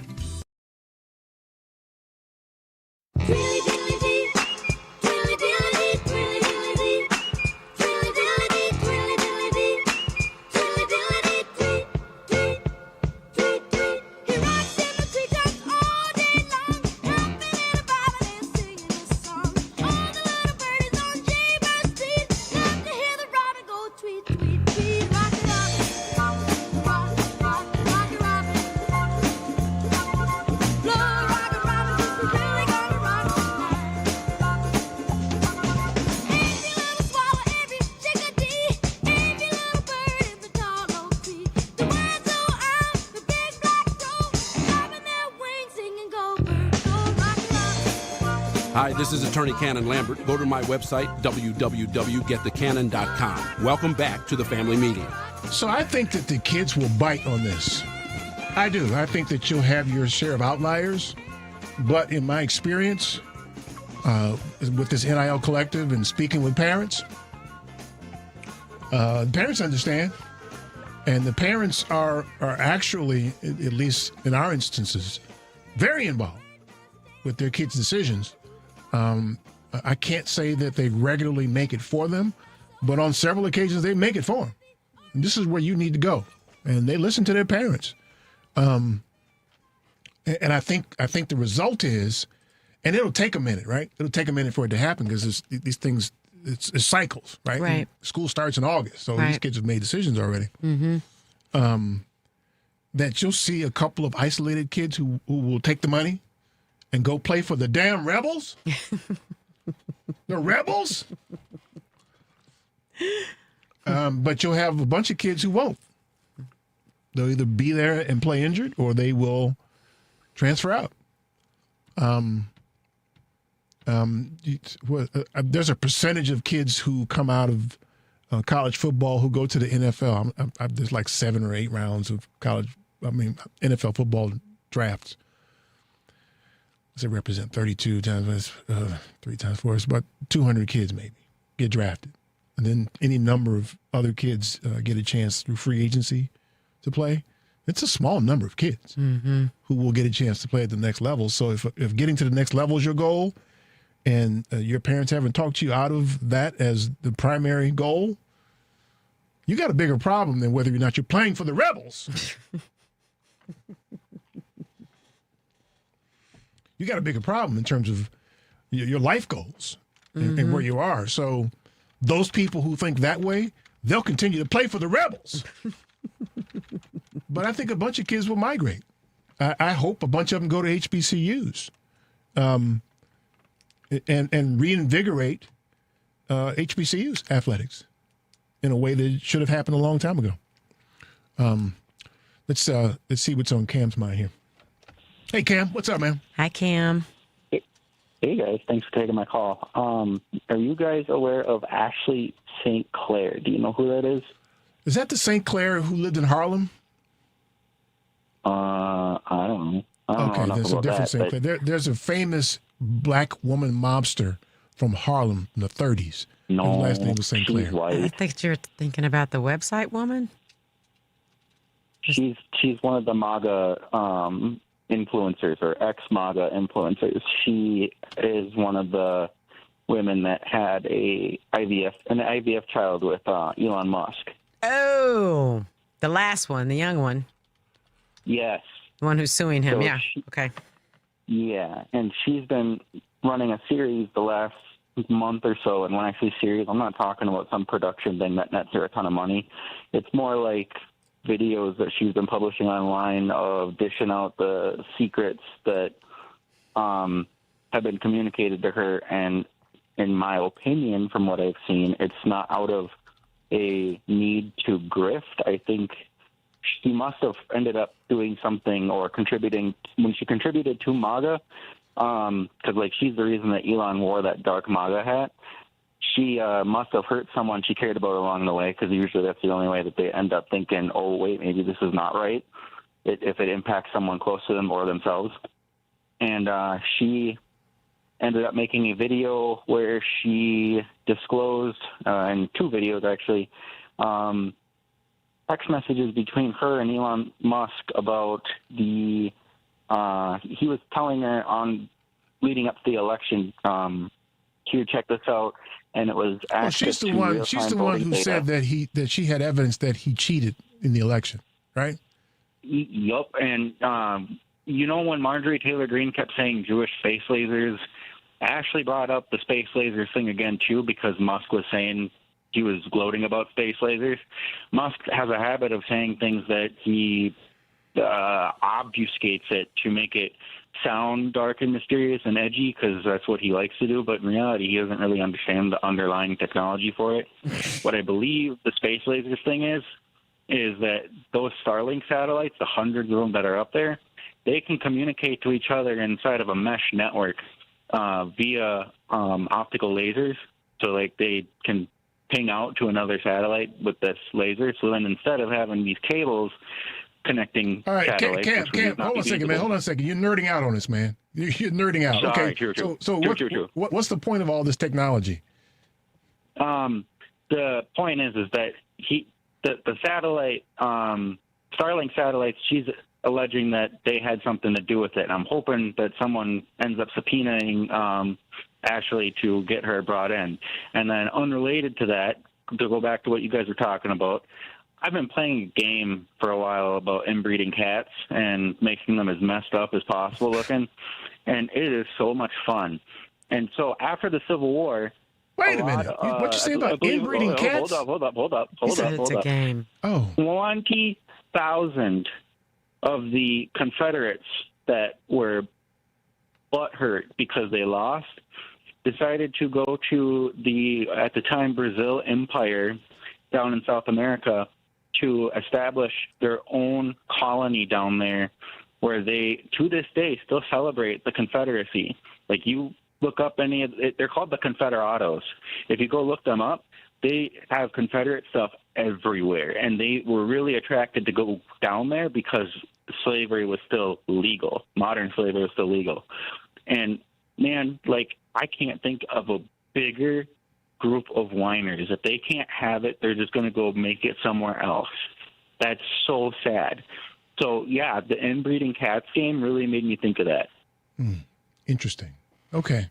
Cam, we got to run, man. We appreciate the insight, man. Keep calling, okay? Bye, Cam. Have a good rest of the weekend. Thanks. Cam almost nerded out on us there, man. He was the cables and the... I think I heard about this inbreeding cats game, though. Have you seen this? I don't want to. No, it's actually it's like a cartoon. It's not funny to me. You have to and say I don't it, know how that led into the other thing. I'm still lost on that. Yeah, he nerded out a little bit there, but that's okay. That's absolutely fine, but okay, whatever floats your boat, I guess. I don't have a boat. You know what I mean. I don't know what you mean. What do you mean? Michelle? Whatever gets you going. Whatever fills your cup. Whatever makes you feel good. Well, my kidney bone's feeling well today. So. Well, I'm glad I'm not hurting your kidney bone because you were driving me crazy with your wire. What the heck? You look like you're flipping your hair back. Are you drinking in church today? No. Y'all drink in your church? No, not in the Church of Crown Royal. Not in Presbyterian churches. No. Presbyterian Crown Royal. They don't drink. Right, that's what they said. That's what I don't. Not they one. Don't drink in front of you. You mean? Yeah. All I can go talk about is what I see. There's no. That's right. That's all you can talk about is what you see. That's exactly right. So here's the thing, man. And maybe we can talk some more about this autopsy next week. Yeah, let me read it. Me too. But whatever autopsy you put together, the data says a couple of things, right? I think it was since Kennedy, or it may have been Eisenhower. It may have been that whole era between Kennedy, Johnson, and Eisenhower. I think that's the only election where the number of winning votes the candidate got exceeded the number of non-voters. In 100 years. The non-voters have always been a larger number than both candidates' vote count. We know this. That's data, right? So it seems to me that it's the undecided, it's the non-voters, they become the decision, right? The pivotal part. Yeah. To the extent you can inspire them to vote. The second thing is, this is, there was like one case. Since Eisenhower, right? Since Eisenhower, white America has always voted conservative. The majority of white folks vote conservative. Let's just say for our argument's sake today, it's 55%, right? The majority of white people vote conservative. They voted for this dude. So that leaves the other 45% of white folks and black folks. Whatever the DNC decides, that's your coalition. That's your base. And the only part of that coalition that votes with you in a way that's overwhelming is black people. Black people, yeah. No, I don't care about that 15, 20% that voted for this orange imbecile. You still had 80, 85%.